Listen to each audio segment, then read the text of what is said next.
আলহামদুলিল্লাহি রাব্বিল আলামিন ওয়াসসালাতু ওয়াসসালামু আলা রাসূলিনা মুহাম্মদ সাল্লাল্লাহু আলাইহি ওয়াসাল্লাম ওয়া বা'দ।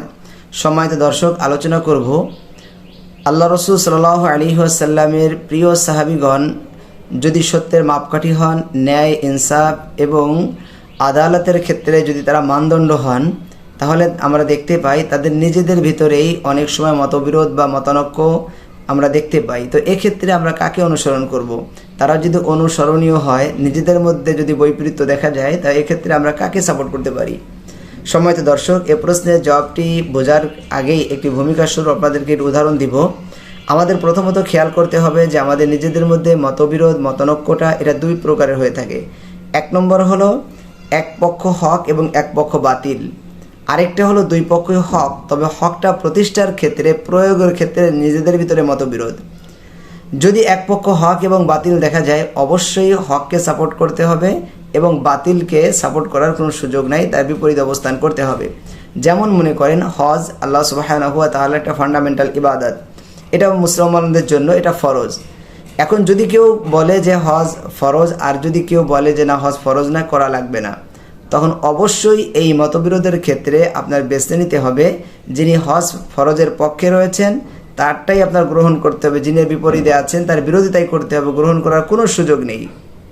হ্যাঁ, মতবিরোধটা যদি এমন হয় যে উভয় পক্ষই বলছেন যে হজ ফরজ, তবে প্রয়োগের ক্ষেত্রে মতবিরোধ হচ্ছে। কেউ বলতে চাচ্ছেন যে আমি নদী পথে হজ করব, আমার জন্য এটা ভালো হয়, আবার যদি কেউ মনে করেন আমি আকাশ পথে যেয়ে আমি হজ করতে যাব, তো এক্ষেত্রে আপনি যে কোনো একটা গ্রহণ করতে পারেন, আপনার যেটা খুশি আপনি সেটা গ্রহণ করতে পারেন।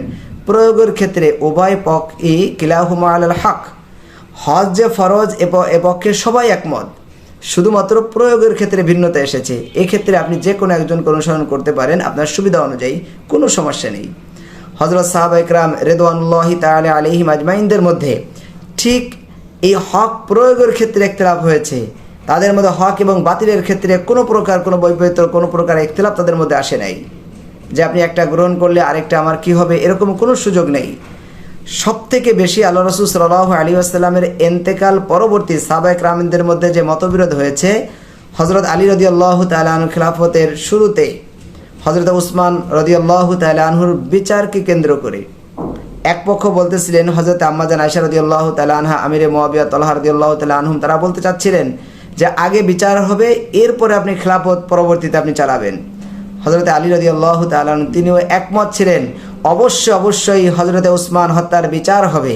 তবে তার গবেষণা ছিল, তার ইজতিহাদ ছিল যে আমরা শুধুমাত্র এখন যে ইহুদি এবং এই মুনাফিকদের ষড়যন্ত্র থেকে আমরা বাঁচতে পারছি না, আমরা আগে রাষ্ট্র কাঠামোটা তৈরি করি, খিলাফতটা একটু শক্তিশালী হোক, এরপরেই আমরা বিচার কার্য পরিচালনা করব।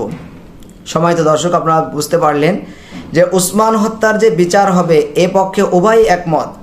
হযরত আলী রাদিয়াল্লাহু তাআলা আনহু একমত, আমিরে মুআবিয়া একমত, আম্মা জান আয়েশা রাদিয়াল্লাহু তাআলা আনহা সকলেই একমত। অতএব এখানে যে ইখতিলাফটা এসেছে প্রয়োগের ক্ষেত্রে ইখতিলাফ, আর এই প্রয়োগের ক্ষেত্রে আপনি যে কোনো একটা অনুসরণ করতে পারেন। এজন্যই যে জঙ্গে সিফিন এবং জঙ্গে জামাল যেটা অনুষ্ঠিত হয়েছিল, হাজার হাজার সাহাবায়ে কেরাম শাহাদাত বরণ করেছেন, ঐতিহাসিকগণ সকলেই একমত কিলাহুমা আলাল হক, সকলেই হকের উপরই তারা প্রতিষ্ঠিত ছিলেন।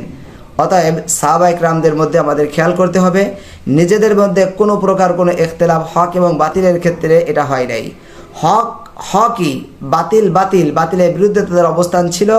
হক প্রতিষ্ঠার ক্ষেত্রে প্রয়োগের ক্ষেত্রে ইখতিলাফ, আর এটা আমাদের মাধ্যমে হতে পারে। আপনি নামাজ পড়তেছেন, আপনি যে এক কোন সূরাতে পড়বেন, আরেকজন কোন সূরাতে পড়বে, এটা তার ব্যক্তিগত ব্যাপার, কিন্তু নামাজের জায়গায় রয়েছে। ঠিক অনুরূপভাবে হক প্রতিষ্ঠার ক্ষেত্রে প্রয়োগের ক্ষেত্রে যে ইখতিলাফ, এটা কোনো ইখতিলাফই না। এক্ষেত্রে আপনি যে কোনো একজনকে অনুসরণ করতে পারেন। এটা বলে সাহাবায়ে কেরামদের যে সত্যের মানদণ্ড থেকে বেরিয়ে আসার কোনো সুযোগ নেই। আল্লাহ পাক আমাদেরকে আমল করার তৌফিক দান করুন।